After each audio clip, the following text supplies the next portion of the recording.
So I went to the front lines of the cultural horrorscape known as Hollywood to get you the lowdown on the movie Once Upon a Time in Hollywood. There are going to be spoilers in this, but there'll be no spoiler as bad as actually going to see the movie, which is a monstrous mess. And barely even a first draft and an alternative history without any kind of flagging, like, hey, Apollo 13 landed well, and here's a movie about the Titanic, but it doesn't hit the iceberg. And anyway, there's all this kind of mess. But the movie as a whole, why did I go? Well, I want to see what's going on culturally. I want to inform you of what's going on culturally. To be fair, I mean, for those of you who don't know, I went to acting school for a couple of years and did some acting in my youth. And Leonardo DiCaprio is a fine actor. He often plays a guy who can grow a beard. He often plays a guy who can complain about climate change while jetting back and forth on a private plane for salary negotiations. But he is, to be fair, a very good actor. Brad Pitt has this laid-back Captain Kirk on Quaaludes Midwestern laconic charm that is kind of hypnotic, and he is a good-looking guy. He is an aging Hollywood stallion of the highest order. So the story, of course, takes place in 69, I think it is, in Hollywood. And DiCaprio plays this guy, Rick Dalton, who's kind of like a washed-up actor who did some TV shows and he's not supposed to be a very good actor. And I remember this in theater school. Like, it takes a very good actor to play a bad actor. And I don't think that either Tarantino or DiCaprio could have DiCaprio play a bad actor or a mediocre actor, because the TV actors, they're full of charisma. I'm thinking sort of James Garner and people like Don Johnson. They've got a particular look. They can play a particular kind of person, which is mostly themselves, fairly well. But they're not actors. Like, they would rarely be unrecognizable in a role. They don't have that transformation capacity. They don't dedicate themselves to the craft as much. They, Dean Martin style, they kind of play themselves, and that's fine. It's a known good, right? It's like McDonald's, right? I mean, you go to McDonald's because it's a known quantity. You're not going to get great food. It's not going to be bad food. Maybe not great for you, but it's not going to be like some greasy spoon that doesn't have sanitation standards.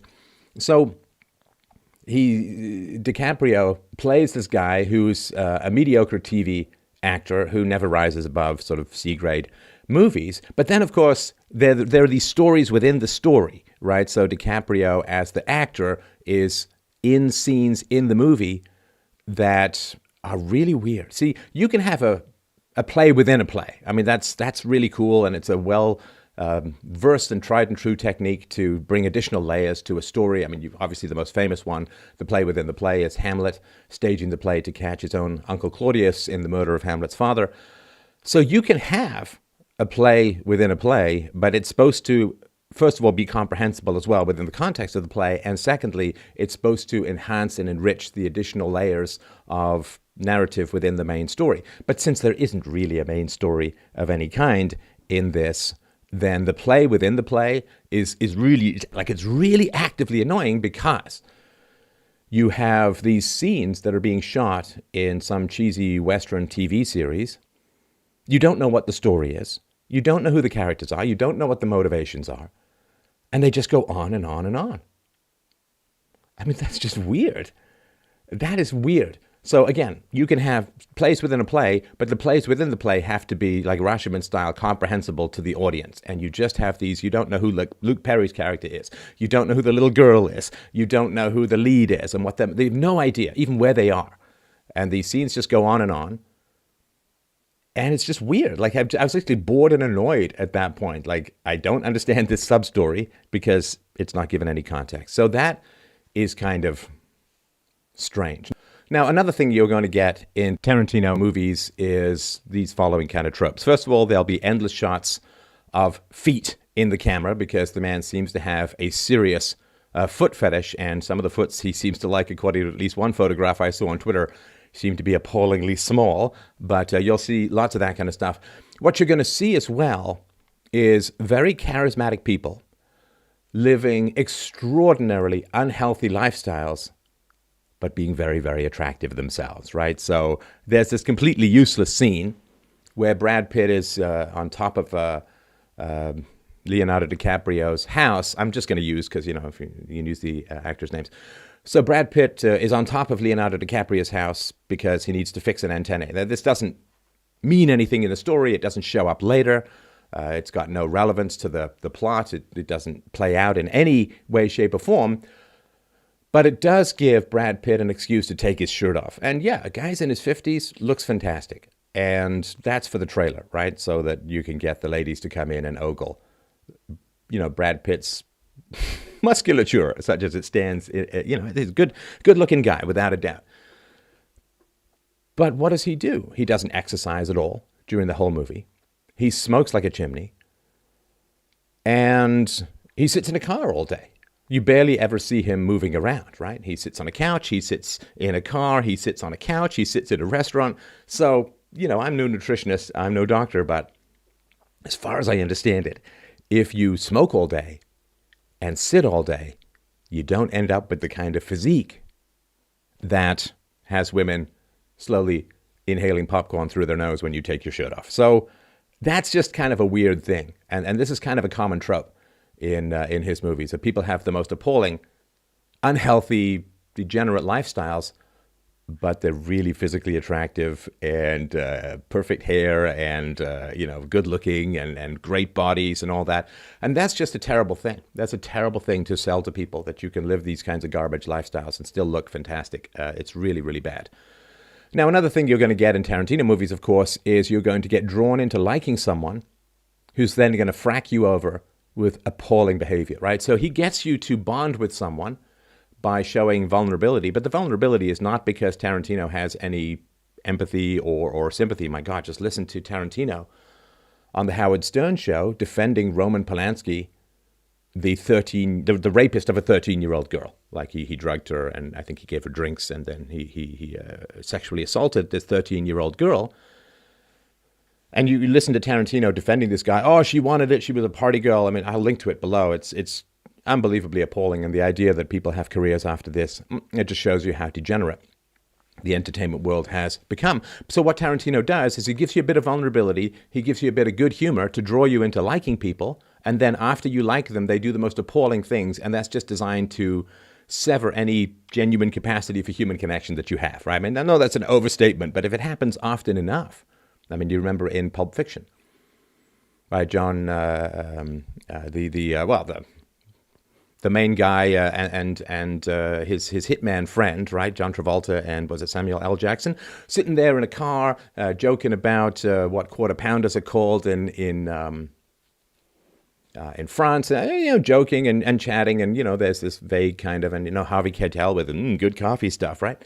Supposed to draw you into liking people, and then those people do the most appalling things, and then you realize that you've kind of been emotionally complicit in the committing of great evil, right? And that just designed to mess you up. It's a form of verbal sadism. It's a bait and switch. It tries to get you a Stockholm Syndrome bond with some truly evil people. And if you expose yourself too much to this kind of stuff without knowledge of what's going on, how you're being manipulated into shame and complicity with imaginary evil, it's really, really bad for you. So that's kind of important, right? So you're drawn, there's a scene with, the spoilers, right? But there's these a scene with DiCaprio and a child actress where he's got this vulnerability because he feels kind of old, he feels kind of useless, and he's coughing, right? So there's this other thing too. Like when I was in theater school, I remember a lecture because I did acting and I also did playwriting. I wrote like 30 plays. And I remember my writing teacher saying, like, you can't have a gun on the mantelpiece of a play, right? You got a mantelpiece on stage. If there's a gun there, you got to use that by the end of the play. You can't just have it sit there and never be used. Similarly, when you have a chain smoker, coughing and hacking and half his lung hanging out his nose, that's got to lead somewhere, right? I mean, that's got to go somewhere, in sort of that Clint Eastwood movie where he had cancer style, right? So that doesn't lead anywhere. I mean, it's just one of these annoying things. Oh, the smoker is coughing like crazy. Well, that must mean that he's sick. And it's like, nope, doesn't go anywhere. It doesn't go anywhere any more than fixing the aerial so that you can see the sunscaped shadows of Brad Pitt's abs goes anywhere. But What happens, of course, is you end up kind of liking DiCaprio for his midlife crisis of feeling like he's not got a future and he's not doing particularly well.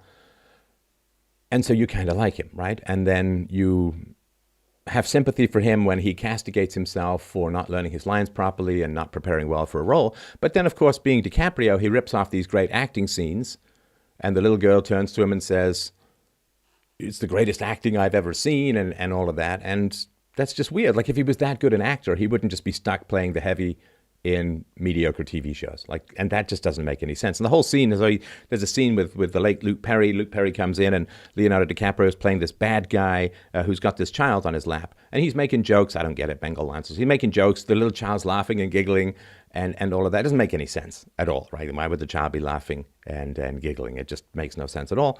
And then at the end of the scene, this guy who's kidnapped this girl and is holding her, right? He throws the girl to the floor, 5-10 feet away from him, at which point people would shoot him, right? Because if you've got the hostage, you don't throw the hostage away. Otherwise, well, people are going to shoot you. It's the Wild West, right? So people have got guns. They're all in the saloon. And it doesn't make any sense. He's known as a bad guy. The barkeeper's afraid of him. And it's just weird. Like, it doesn't make any sense why he would throw this girl. I mean, if I were the director, I'd say, well, you can't throw the girl away. She's your hostage. So the moment you throw her away, you're going to get shot. It makes no sense. But, they don't notice that or don't care about it or whatever, right? So you're drawn into liking DiCaprio to some degree, except there's kind of signs that he's a complete jerkwad, right? I mean, so Brad Pitt's character, who's his best friend and used to be a stunt double, now is just his driver, he's a war veteran, right? And where does he live? He lives in a derelict trailer next to a drive-in theater, right? And with his pit bull, I think, named Brandy. Whereas, of course, Leonardo DiCaprio's character lives in this big Hollywood mansion next door to Roman Polanski and Sharon Tate. And so why would he pay his friend so little, given that he's rich, right? Why would he pay his friend so little that his friend has to live in this derelict trailer? I mean, this is a garbage thing to do, right? I mean, so you kind of like DiCaprio because he's a charismatic actor and all of that. And then what happens is at the end of the movie, and you sort of, you're waiting for the shocking violence because it's Squeaky Fromm, it's Charles Manson, and I've got a presentation called The Truth About Charles Manson, which I'll link to below, which you should definitely check out. It's a very, very good presentation. But that there's going to be appalling violence at the end, if you know the story of what happened. And, there's lots of theories about what happened between Charles Manson's cult members and Sharon Tate and so on, whether it was a drug deal gone bad or some random thing, who knows, right? But there's going to be terrible violence at the end, and none of it makes any sense. So there's this standard, one guy's got a gun to the other guy, and the other guy is Brad Pitt, right? And Brad Pitt is giggling because he's high on a LSD-laced cigarette. And so it's kind of weird because there's a dog in the room, a pit bull, right? So if you're going in to shoot someone, first of all, there's this long drawn-out scene where they're kind of laughing at each other, and he doesn't shoot him. But of course, if you're going into a room and you want to shoot someone and there's a pit bull, well, you shoot the pit bull first, right? He doesn't do that.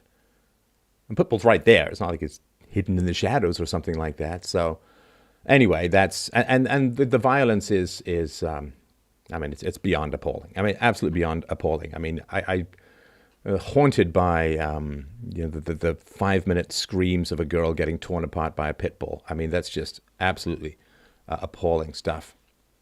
And then, of course, right, so early on, this is Tarantino. It's typical, right, this hatred of Nazis and constant killing of Nazis, which shouldn't have much to do with 1969 Hollywood, but they work it in. He's got this flamethrower. And again, this is all spoilers and stuff, but, don't see the movie, please, whatever you do, right? Movie's got to make like $400 million to break even, and I'll see it so that you won't, right? I mean, I'll see this slow motion surgery channel of sadism so that you don't have to.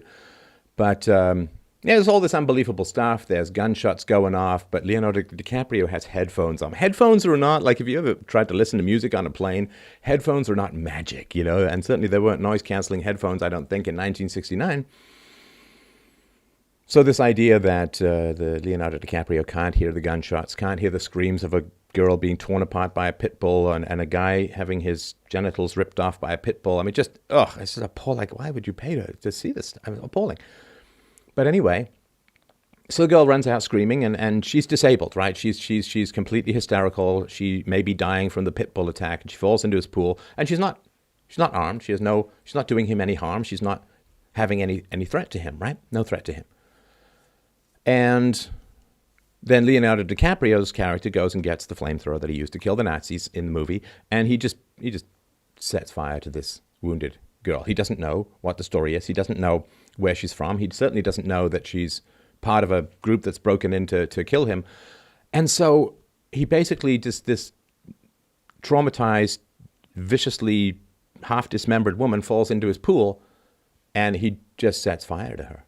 I mean, this is an appalling act of sadistic sociopathy, right? So you've kind of bonded with this guy because he's crying in midlife crisis, he feels useless and so on. And you kind of bond with him a little, and then he just sends liquid fire into the face of a girl who's been mutilated by a pit bull, and he burns her to death. It's not self-defense. She's not attacking him. She poses no threat, right? So what's all that about? Well, it's about, oh, look, you bonded with a guy who's capable of doing this. Capable of doing this. Not to mention, of course, that, I can sort of imagine Tarantino going to the studio head saying, oh, I want to do a movie with a young Roman Polanski in the movie, right? And they'd be like, well, you're not going to talk about him sexually assaulting a 13-year-old girl, are you? And he's like, maybe. And they're like, well, that movie's never getting made. We're never going to make that movie if you give the basic truths and facts about Roman Polanski. And he's like, okay, well, maybe what I can do is show his hot, pretty wife and him in cool outfits at the Playboy Mansion, dancing and having fun. And they're like, good boy, there's your kibble. Good boy, Quentin. Off you go and make that movie, right? Just whitewashing all of this absolutely appalling history. And then I can't even watch Meryl Streep after her thunderous applause and standing ovation for the very idea of Roman Polanski is. And this horrible thing about, oh, they're very talented, they're very brilliant. It's like, that's so hideous. That is such a cult-like fetish of the capacity to imitate horrible human beings. So people are talented. Who cares? Who cares? Talent, there's this old story. You sell your soul to the devil gives you riches, fame, wealth, and power, and in return you give up your soul, right? So, and in the movie, it's funny because in the movie, one of Manson's cult members says, oh, that was Rick Dalton who just yelled at us on the road. Doesn't really matter why.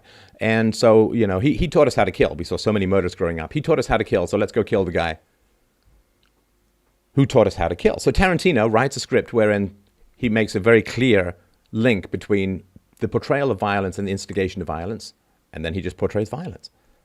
Just portrays violence. It's monstrous. And then, so after the DiCaprio character burns this woman, this girl basically, to death without self-defense. I mean, he would be, tried and anyway. So then what happens is, he's wanted to advance his career, and living next to Roman Polanski is real cool. Now, this is before the Polanski and the girl situation, but come on. I mean, let's not imagine that Polanski started liking sexual assault on 13-year-old girls. That just happened later. He was perfectly normal before then. Let's not even picture that, right? So then Leonardo DiCaprio's character gets invited up to chat with Sharon Tate, right, who survives in this alternate weird ending world. And he goes up and he chats, and he's perfectly fine. Like he just flamethrowered and melted a girl to death in his swimming pool. And he's just, well, but hey, if I get in good with Sharon Tate, it's going to be really good for my career and blah, blah, blah, blah, blah, right? Well, and, where were the Bruce Lee scene was funny, but where are the good, complex, solid female leads, right? Why is this guy never accused of misogyny when he regularly has, women, well, in this movie in particular, women are beaten and mutilated and tortured and so on. And they're just sex objects, right? So the two sex objects, right? There's the girl who looks about, I don't know, 14 or 15 years old, who vamps her way into Brad Pitt's car for the drive up to the deserted movie set where they used to shoot westerns, where the Manson cult is hanging out. And, you know, there is this whole, she wants to tempt him with sexuality, and he says, no, it's not that complicated. It's not really that complicated. So she's just a sex figure, right? She's like the siren that draws him into the cult and all of this, or into the cult area. He doesn't join the cult, of course. So there's that, big complex female character. And who else? Well, there's Sharon Tate, who is this weird, absent, alien Stepford wife who has what to do for a living? Well, she packs a bag. She goes to a bookstore. She watches a movie of herself. And, you know, with this weird, blank, vague, pristine, empty vessel of a head, smiling physical perfection floating around. No character there, no personality, no whatever, right? And yet, so this woman, of course, Sharon Tate, was married to a guy who clearly, at least as it later was shown, had a predilection for sexually assaulting children, or 13-year-old, in this case, 13-year-old. There have been accusations of even younger, right? So it's kind of hard to have massive sympathy. Obviously, you know, in the history, that's not, I mean, it's no reason why she should be killed or anything like that. But it's hard to say, well, that's, you know, what a great human being was laid waste to by this terrible cult, right? Because she married a guy who was into this drugging and raping girls. So, you know, this is so terrible, right? So, but Leonardo DiCaprio's character is like, yeah, it's good for my career to get to know Sharon Tate. So even though I just melted a girl's head off, and she's pretty young, for no reason in my swimming pool, I can go and chat with this person. And you're supposed to care about these people? Supposed to care about these people? You know, they just talked about this asteroid, a city-ending asteroid that just brushed past the Earth, and the astronomers only knew about it a few minutes before. Now, of course, I don't want any city to be hit by an asteroid, but if I had to choose one, well, I think everyone knows where I'd choose. So yeah, don't go see this monstrosity of a movie. The amount of money and talent and energy and resources poured into the random, incomprehensible musings of a schizophrenic mind with the capacity to bond with charismatic actors who then do psychotically evil things. Don't do it, man. It's bad for your soul. You know, there's your virtue. There's this movie like a cheese grater, and there's a whole lot of rubbing and fragmentation. So steer clear.